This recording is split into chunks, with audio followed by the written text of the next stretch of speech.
Combien est limité le bonheur de la femme. Déjà obéir à un époux sévère est son devoir et sa consolation. Mais combien elle est à plaindre lorsqu'une destinée ennemie la chasse loin de sa patrie. Crois-moi, et entends la parole d'un homme fidèle qui t'est loyalement dévoué. Quand le roi s'entretiendra avec toi aujourd'hui, rends-lui facile l'aveu qu'il songe à te faire.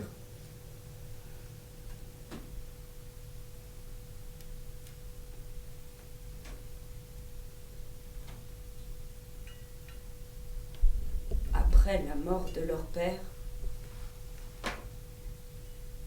Atrée et Thyeste régnèrent en commun sur la ville.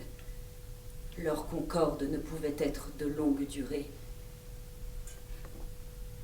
Bientôt Thyeste déshonore la couche de son frère.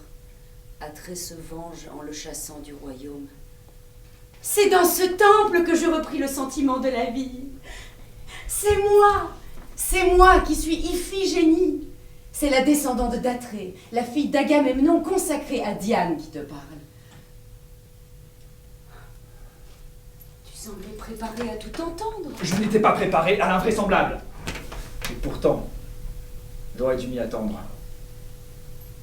Ne savais-je pas que j'allais traiter avec une femme? N'insulte pas au roi notre malheureux sexe. Moins superbes que les vôtres, mais non moins nobles sont les armes d'une femme. 2 étrangers ont été découverts au fond des cavernes qui bordent le rivage.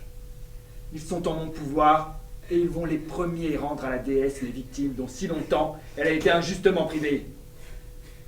Je vais les envoyer. Fais ton devoir!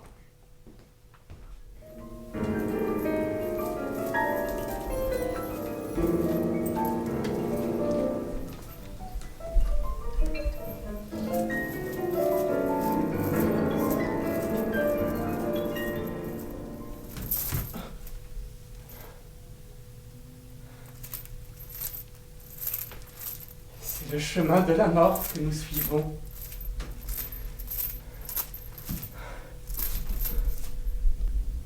Quant à moi, ils ont voulu que je fusse un sacrificateur. Ils m'ont fait l'assassin de ma mère, ma vénérée mère. Et vengeant par l'opprobre une action digne d'opprobre, ils m'ont par leur arrêt cruel poussé dans l'abîme. Oui, leur haine s'est attachée à la maison de Tantale.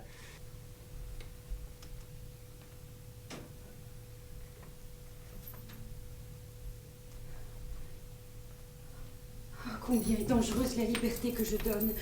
Puissent les dieux détourner le malheur qui vous menace. Douce voix, bénis soient ces accents maternels entendus sur la terre étrangère.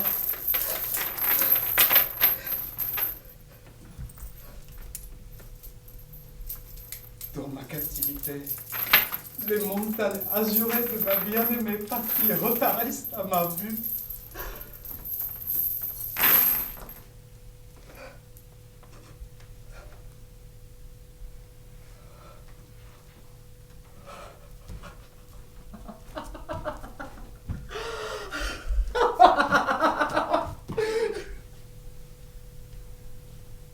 Est-ce que la voix des hommes ne vient pas jusqu'à vous? Partout où elle arrive, elle raconte les crimes inouïs qui se sont accomplis. Ainsi, le deuil qui remplit de ses longs gémissements le palais de Mycène est pour toi un mystère? Du sang de la victime s'élève pourrissante l'ombre de sa mère. Elle crie aux filles de la nuit: ne laissez pas échapper le matricide, poursuivez le criminel, c'est à vous qu'il est voué. Celle-ci écoute. De leur regard vide, elle regarde autour d'elle avec la rapacité de l'aigle.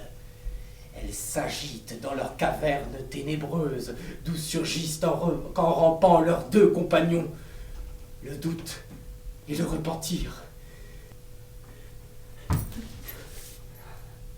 Et toi, mon frère, captif, tu vas être sacrifié. Et la prêtresse est ta sœur.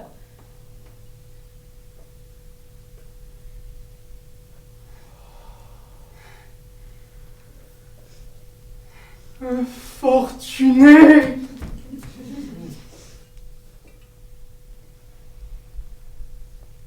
Encore une! Donne-moi encore une coupe des flots du Lété, la dernière, pour calmer le feu qui me dévore.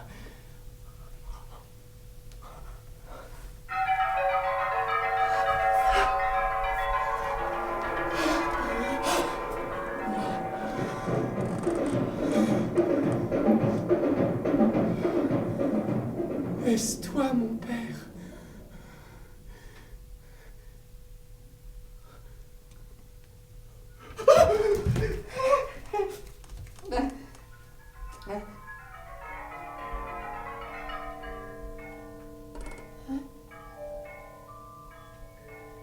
Ma mère marche sans crainte à tes côtés? Et si Clytemnestre ose te donner la main, alors Oreste ose aussi s'approcher d'elle. Je peux lui dire, voici ton fils. Sa présence a souillé la pureté du sanctuaire. J'irai donc suivi de mes compagnes, baigner la statue de la déesse dans la mer et accomplir ainsi une mystérieuse purification. Que personne ne trouble notre cortège silencieux. Je vais de ce pas en informer le roi. Toi, dis faire la purification jusqu'à ce qu'il consente. C'est un privilège qui n'appartient qu'à la prêtresse. Et la réponse du roi va arriver sans tarder. Ah.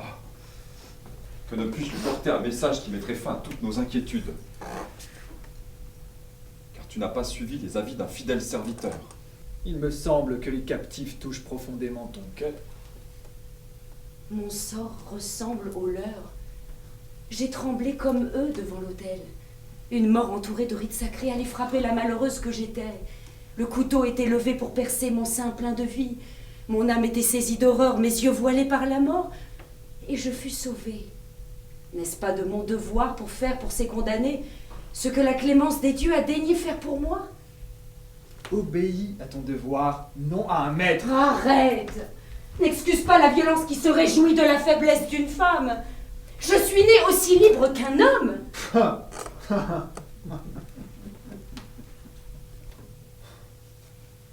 Eh bien, partez. Non, pas ainsi, ô roi. Sans ta bénédiction, je ne puis me séparer de toi. Je t'aime. Je t'estime comme mon propre père. Et ce sentiment restera gravé au plus profond de ton âme. Puissent les dieux récompenser tes actions et ta bonté. Oh, daigne nous accorder un dernier regard d'adieu.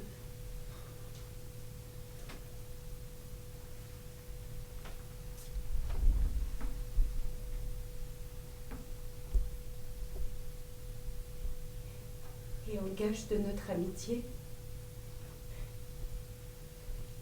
tends-moi ta main droite.